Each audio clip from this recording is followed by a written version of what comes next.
News first channel ವೀಕ್ಷಕರಿಗೆ ಭವಿಷ್ಯ ಈ ದಿನ ಕಾರ್ಯಕ್ರಮಕ್ಕೆ ಸ್ವಾಗತ.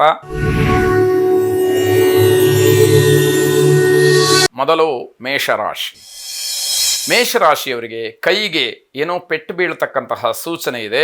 ಎಚ್ಚರಿಕೆಯನ್ನು ವಹಿಸಿ. ಯಾವುದೇ ಸಣ್ಣ ಪುಟ್ಟ ಕೆಲಸಗಳನ್ನು ಮಾಡುವಾಗ, ಕಬ್ಬಿಣದ ಪದಾರ್ಥಗಳನ್ನು ಆಯುಧಗಳನ್ನು ಬಳಸುವಾಗ, ವಾಹನದ ಮೇಲೆ ಇರುವಾಗ, ಯಾವುದೇ ಸಂದರ್ಭ ಆಗಬಹುದು, ನಿಮಗೆ ಕೈಗೆ ಏಟಾಗ್ತಕ್ಕಂತಹ ಸೂಚನೆಗಳಿದೆ. ಹಲವಾರು ಸಮಸ್ಯೆಗಳು ಸುತ್ತಕೊಳ್ತಕ್ಕಂತಹ ದಿವಸ.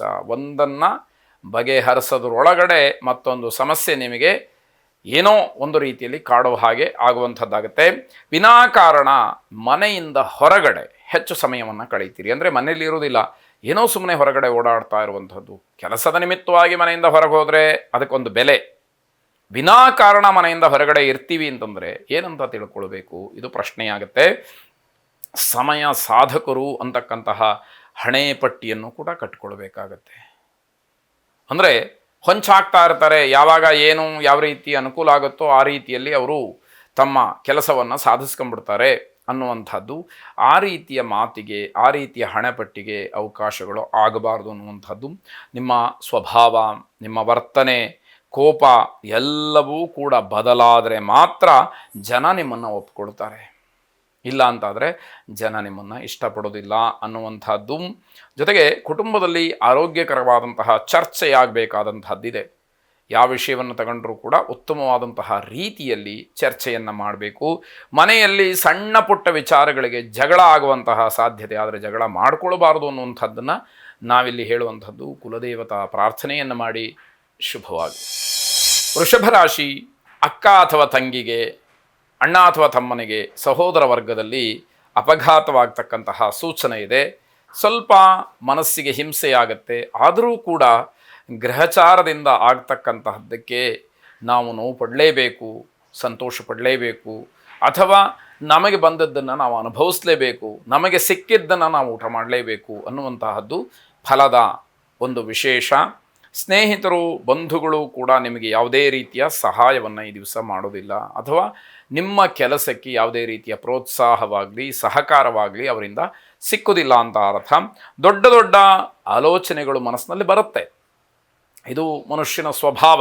ಆದರೆ ಆರ್ಥಿಕವಾಗಿ ಚಿಂತನೆಯನ್ನು ನಡೆಸ್ತೀರಿ. ದುಡ್ಡು ಕಾಸಿನ ವಿಚಾರ ಬಂತು ಅಂತಂದರೆ ಹೇಗಪ್ಪ ಇದಕ್ಕೆಲ್ಲ ವ್ಯವಸ್ಥೆ ಮಾಡೋದು, ನನ್ನ ಹತ್ರ ಸಾಧ್ಯನಾ ಅನ್ನುವಂಥದ್ದು ಪ್ರಶ್ನೆಯಾಗಿ ಉಳಿತಕ್ಕಂಥದ್ದು.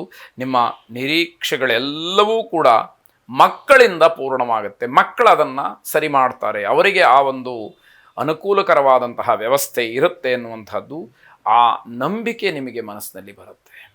ಮಕ್ಕಳಿಂದ ನನ್ನ ಆಸೆಗಳೆಲ್ಲ ಈಡೇರುತ್ತೆ, ಯಾವುದು ಬಾಕಿ ಉಳಿಯುವುದಿಲ್ಲ ಅನ್ನುವಂಥದ್ದು. ಮಕ್ಕಳ ಅಭ್ಯುದಯದಿಂದ ಸಮಾಧಾನ, ತೃಪ್ತಿ ಇವೆಲ್ಲವೂ ಕೂಡ ಸಿಕ್ಕುವಂಥದ್ದಾಗತ್ತೆ. ಹೊಸತನ್ನು ಏನಾದರೂ ನೀವು ಮಾಡುವಂತಹ ವಿಚಾರ ಮುನ್ನೆಲೆಗೆ ಬರುವಂಥದ್ದು, ಹೊಸದಾಗಿ ಆಲೋಚನೆಗಳು, ಹೊಸದಾಗಿ ಕಾರ್ಯ ಇವೆಲ್ಲವೂ ಕೂಡ ಮುನ್ನೆಲೆಗೆ ಬರುತ್ತೆ. ಈಶ್ವರನನ್ನು ವಿಶೇಷವಾಗಿ ಪ್ರಾರ್ಥನೆ ಮಾಡಿ ಶುಭವಾಗಿ. ಮಿಥುನ ರಾಶಿ. ಸ್ನೇಹಿತರ ಬೆಳವಣಿಗೆ, ಅಭ್ಯುದಯ, ಅವರ ಒಂದು ಆರ್ಥಿಕವಾದಂತಹ ಉನ್ನತಿ ಇವೆಲ್ಲವೂ ಕೂಡ ನಿಮಗೆ ಸಮಾಧಾನವನ್ನು ಕೊಡ್ತಕ್ಕಂಥದ್ದು. ಅನಗತ್ಯವಾದಂತಹ ಖರ್ಚು ನಿಮಗೆ ಬರುವಂತಹ ದಿವಸ. ಅದರಿಂದ ಸ್ವಲ್ಪ ನಿಮಗೆ ಮಾನಸಿಕವಾಗಿ ಹಿಂಸೆಯಾಗುವಂಥದ್ದು, ಏನು ಗಲಿಬಿಲಿ ಆಗುವಂಥದ್ದು, ಕಿರಿಕಿರಿ ಆಗುವಂಥದ್ದು ಇವೆಲ್ಲವನ್ನು ನೋಡಬೇಕಾಗತ್ತೆ. ಮಕ್ಕಳ ಅಭ್ಯುದಯ, ನಿಮಗೆ ಉತ್ತಮವಾದಂತಹ ಫಲ ಸಿಕ್ತು ಅನ್ನುವಂತಹ ಅನುಭವ ಆಗುವಂಥದ್ದು. ನಿಮ್ಮ ದೊಡ್ಡ ಆಸ್ತಿ ಅಂತಂದರೆ ಅದು ಮಾತು. ಅದು ಹಾಸ್ಯಾಸ್ಪದವಾಗಬಾರ್ದು, ಅದರಿಂದ ಅವಮಾನ ಆಗುತ್ತೆ. ಇವರು ಚೆನ್ನಾಗಿ ಮಾತಾಡ್ತಾರೆ ಅಂತ ಹೇಳಿ ಎಲ್ಲರೂ ಹೊಗಳುವಾಗ ನೀವು ಹಾಸ್ಯಾಸ್ಪದವಾಗಿ ಮಾತಾಡಿಬಿಟ್ರೆ ಅವಮಾನಕ್ಕೆ ಅದು ದಾರಿಯಾಗುತ್ತೆ. ಮತ್ತು ಅದನ್ನು ಸಮರ್ಥನೆ ಮಾಡ್ಕೊಳ್ಳೋದಕ್ಕೆ ಇನ್ನೇನೋ ಬೇರೆ ಮಾರ್ಗವನ್ನು ಹುಡುಕಬೇಕಾಗತ್ತೆ. ಅದು ಯಾವುದೂ ಕೂಡ ಸಮಂಜಸ ಅಲ್ಲ ಅನ್ನುವಂಥದ್ದು. ಯಾರಿಗೋ ಮಾತನ್ನು ಕೊಟ್ಟು ಆ ಮಾತನ್ನು ತಪ್ತೀರಿ, ಆ ಮಾತನ್ನು ಉಳಿಸ್ಕೊಳ್ಳೋದಕ್ಕೆ ನಿಮ್ಮ ಹತ್ರ ಆಗದೇ ಇರುವಂಥದ್ದು ಕೇವಲ ಭರವಸೆಯಾಗಿ ಉಳಿದುವಂಥದ್ದಾಗುತ್ತೆ. ವಿನಾಕಾರಣ ಪ್ರಯಾಣವನ್ನು ಮುಂದಕ್ಕೆ ಹಾಕಬೇಕಾದಂಥದ್ದಿದೆ. ಕೌಟುಂಬಿಕವಾದಂತಹ ಸಲಹೆ, ಕೌಟುಂಬಿಕವಾದಂತಹ ಒಂದು ವಿಚಾರ ನಿಮಗೆ ಏನೋ ಒಂದು ರೀತಿಯಲ್ಲಿ ಎಲ್ಲದಕ್ಕೂ ಕಾರಣವೇನೋ ಅನ್ನುವ ರೀತಿಯಲ್ಲಾಗುತ್ತೆ. ಹಾಗಾಗಿ ಕುಟುಂಬದ ಮಾತನ್ನು ಅನಿವಾರ್ಯವಾಗಿ ಆದರೂ ಕೂಡ ಕೇಳಬೇಕಾದಂಥದ್ದು. ಮಕ್ಕಳಿಗೆ ಏನೂ ತೊಂದರೆ ಆಗದೇ ಇರುವ ಹಾಗೆ ಗಮನವನ್ನು ಕೊಡಿ. ಮಹಾಕಾಳಿಯನ್ನು ಪ್ರಾರ್ಥನೆ ಮಾಡಿ ಶುಭವಾಗಿ.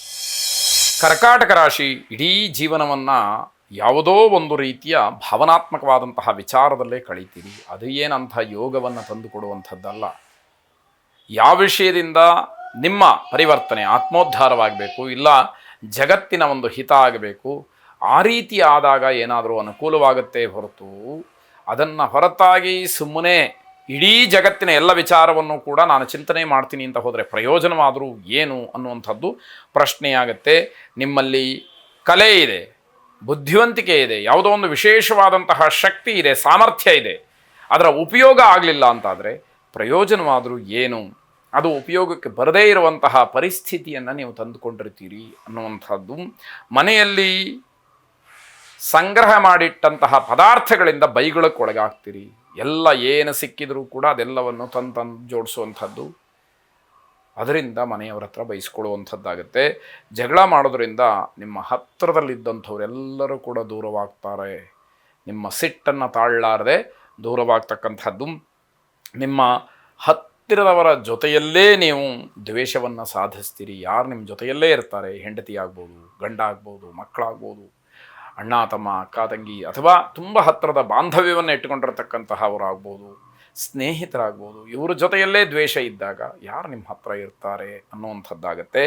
ಯಾವುದೇ ವಿಚಾರ ಇದ್ದರೂ ಕೂಡ ತೆರೆದ ಮನಸ್ಸಿನಿಂದ ಮಾತಾಡಿ, ಇರುವಂತಹ ಸಮಸ್ಯೆಗಳಿಗೆ ಪರಿಹಾರವನ್ನು ಹುಡುಕಿ, ಸತ್ಯಾಂಶ ಏನಿದೆ ಅದು ಸಮಾಜಕ್ಕೆ ಗೊತ್ತಾಗಲಿ ಅನ್ನುವಂಥದ್ದು. ಕುಲದೇವತಾ ಪ್ರಾರ್ಥನೆಯನ್ನು ಮಾಡಿ. ಶುಭವಾಗಿ.